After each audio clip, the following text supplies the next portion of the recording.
Alright, hey everybody, it's Johnny. I'm here with more reaction and analysis content, new hairdo. Yeah, interesting. Excuse the mess behind me, I was too lazy to clean it up. Today we're looking at I See Fire by Geoff Castellucci, his thematic sequel to Misty Mountain. It's also from The Hobbit. Now let me share with you, I don't know too much about The Hobbit, but I love Geoff Castellucci's music, so I'm excited to see what he offers us with this one. So let's get into it. Alright, here we go.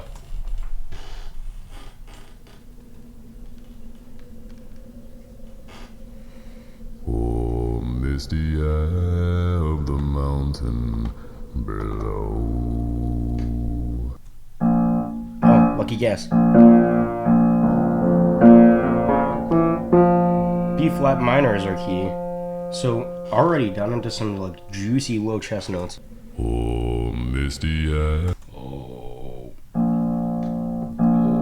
He starts on a low B flat. of the mountain below.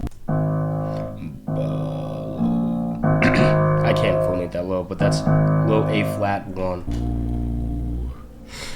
Keep careful watch of my brother's souls,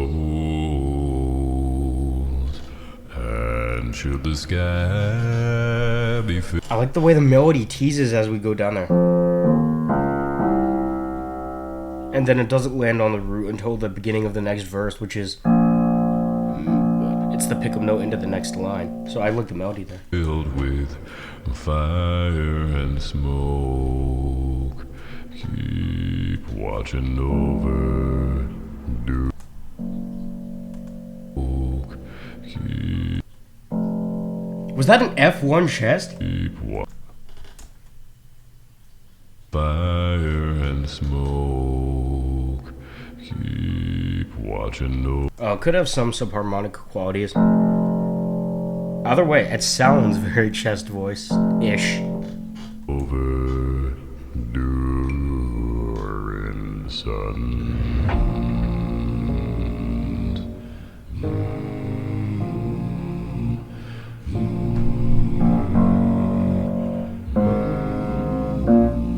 If this is to end in fire, then we should all burn together.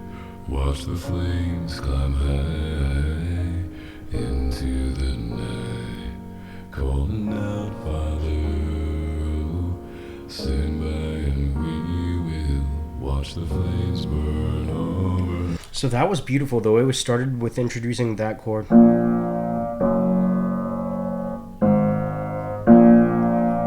The way we introduced that chord progression that we're using with all of the voices and a little bit of motion until we kind of dropped it out and just had the piano continue those chords with one Geoff doing the solo.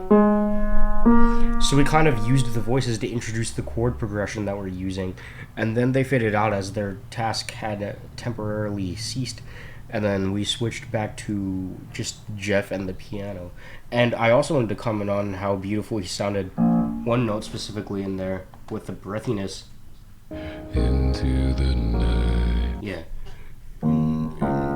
This is the problem. He sings songs in a low key that I can't match. But what he does is he sings it with like such a breathiness that it still has a lot of bass frequency, yet it's still very beefy.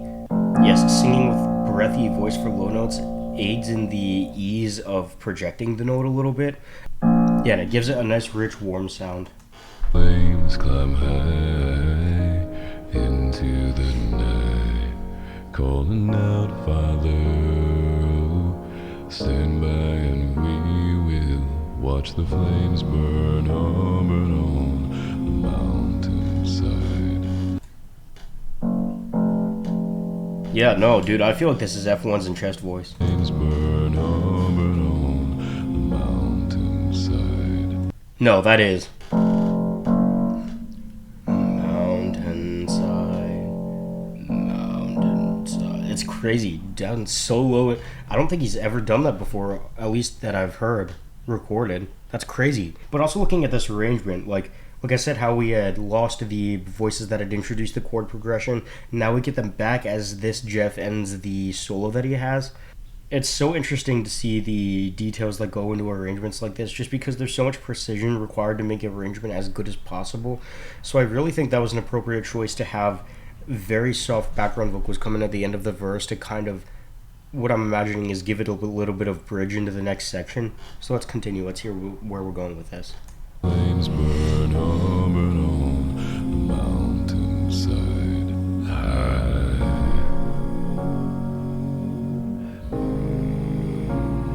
And if we should die tonight, then we should all die together. Raise a glass of wine for the last time, calling out, Father, oh, prepare as we will watch the flames burn on the mountainside. So the second verse,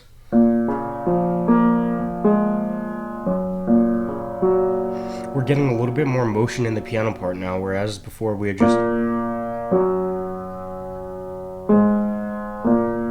we were just outlining the chords before, but now we're actually getting that motion in there.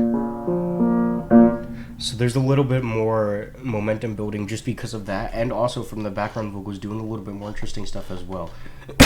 Excuse me.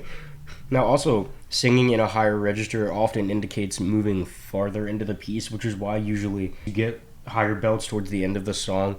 It's usually like you save the more impactful higher notes for the end.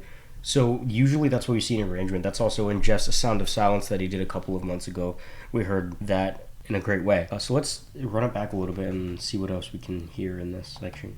And if we should die tonight, then we should all die together.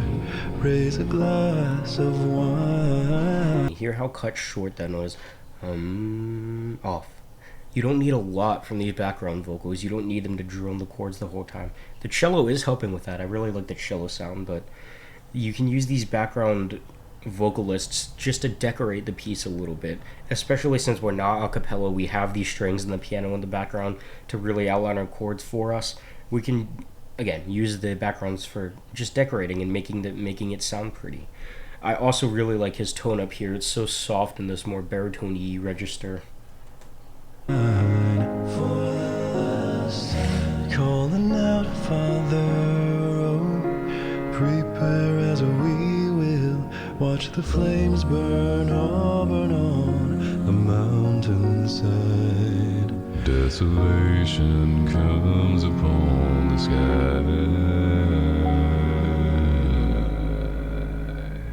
Again. Oh, I'm sorry, that was F sharp. Excuse me, if we're in B flat minor, it's G flat. Thought that was another F, but still, that's ungodly low for chest voice. Now I see fire inside the mountain. I see fire. Alright, I'm gonna play it back just so I can get into this transition a little bit better. I feel like I'm pausing a little bit too much during the transitions here. Now I see fire inside the mountain. I see fire burning the trees. I see fire hollowing souls. I see fire, the blood in the breeze. And I hope. So the Sound of Silence speaks volumes, and what I mean by that is sometimes the best thing you can do for an arrangement is have it be quiet. You know, I said we were building momentum before, and we kind of stopped at that just to have this interjection section with the piano and a percussion instrument while the bass soloist Geoff takes the solo again, and it's just his voice and the piano again, and that was so pretty. It caught me off guard, especially with the fire crackling in the background. It just creates a very unique aesthetic. It took me by surprise, and I think that's the idea. Fire burning the trees. I see fire hollowing souls. I see fire, the blood in the breeze. And I hope that you remember me.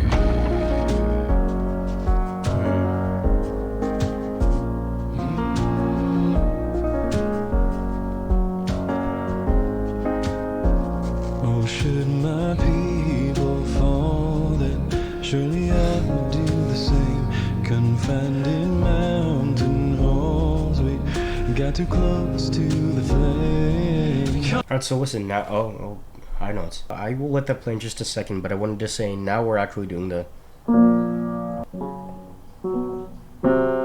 I'm struggling. Now we're actually doing the real chords in the background voices. Pardon my mishap on the piano here. Now we're actually doing that as we get the percussion bringing in a full rhythm effect. So now we can feel a definitive beat as opposed to the beginning, which was very rubato, which in music, it's Italian for carried, but in music it just means like an inconsistent tempo. Now we can really feel that pulsing rhythm with the percussion. So now is definitely an appropriate time to bring in the background vocals doing the chords. And especially like now that the piano is doing a little bit more. Not too sure what it's doing up there, but that cute little triplet thing that's going on. It's very pretty. And yeah, I don't know, I just like where this arrangement's going. It's building very incredibly well. We got too close to the flame. Calling out, Father, oh, hold fast and we will watch the flames burn on the mountainside. Desolation. Beautiful head voice. Calling out.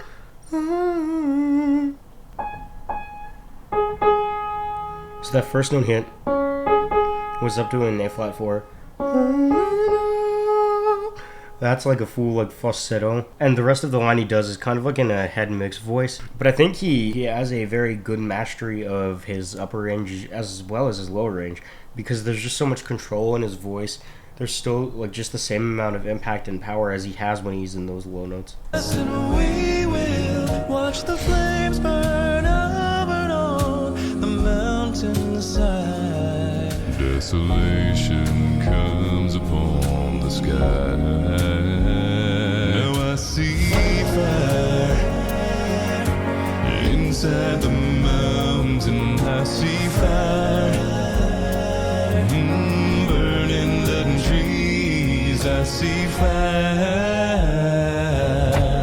hollow and soul. That's exceptionally beautiful. So the percussion is at the strongest it's been so far.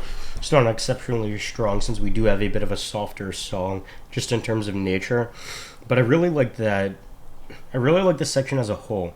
You know, you look at the relationship between the lead voice and the background vocals and how the parts keep shifting to complement each other. It's just so cool. And that breakdown section, it just added so much to it. Just like one moment where everybody's singing in unison. I see fire. That's happening in a couple.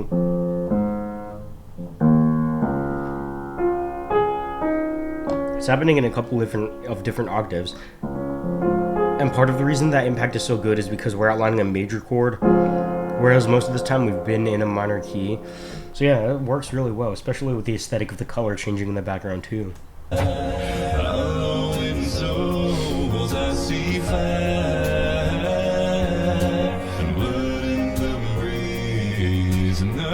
That you remember, and I hope that you remember. And if the night is burning, I will cover my eyes. For if the dark returns, and my brothers will die, as the skies falling down. So it sounds a lot more chest dominant when he's in the when he's in the high notes up here. I also am really admiring the layering that's going on here and all the different octaves, all the different registers that are being represented at the same time. For if the dark returns, and my brothers will die, and as the sky is falling down, it crashed into this lonely town, and with that shadow upon the ground, I hear my people screaming out. Now I see fire. So it's kind of like what I was commenting on earlier, where usually you start a song in a lower octave, and then as you build the song, you switch into higher octaves. So we're doing that definitely here. Since this is kind of seeming to be the climax of the piece, what everything has been building towards, it is definitely appropriate here to have the highest and even like the beltiest tone. So yeah, I think we're doing a very beautiful job up there on those high notes. Now I see fire.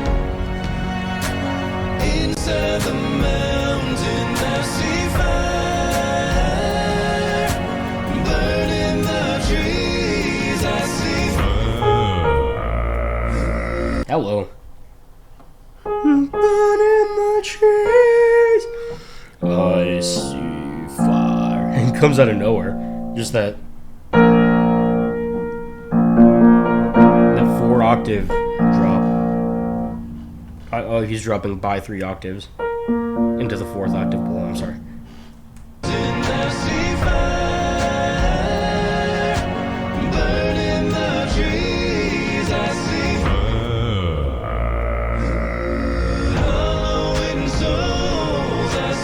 Oh my gosh, I'm so glad we brought the percussion back in. So it's the same thing as we did before. Where it's just, the percussion breaks, all the instrumentation breaks except for one voice. Previously had been all 4 doing the same line, but I think that is so incredibly effective to do that and then bring it back in. It's again the shock factor, it just makes it so much more awesome to listen to.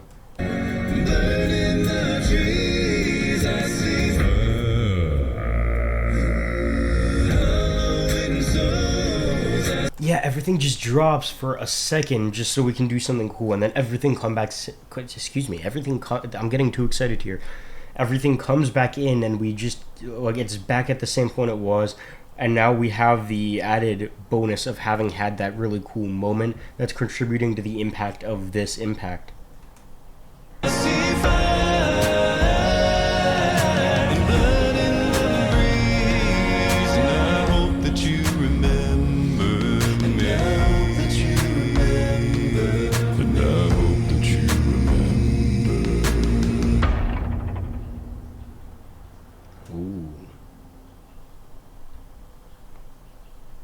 Hey y'all, thanks so much for watching I See Fire from The Hobbit, The Desolation of Smaug. I hope you loved it because I'm pretty sure I still have glue on my face from all of the makeup.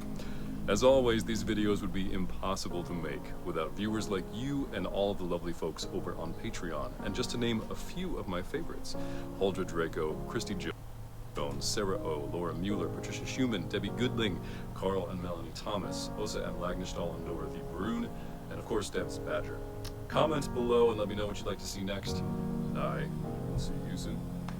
Very nice. So I think this song is an incredible portrayal of how to build a piece incredibly well. I also like how we stayed at such a high point for most of the latter half of the song. It didn't really drop, and when it did drop, like just for the very, very end of the song, it was so like sudden.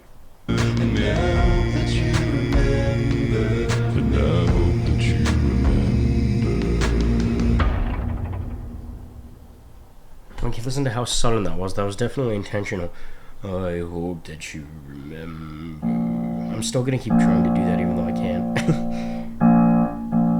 And even like cutting out me from that last line. Oh, I hope that you remember me.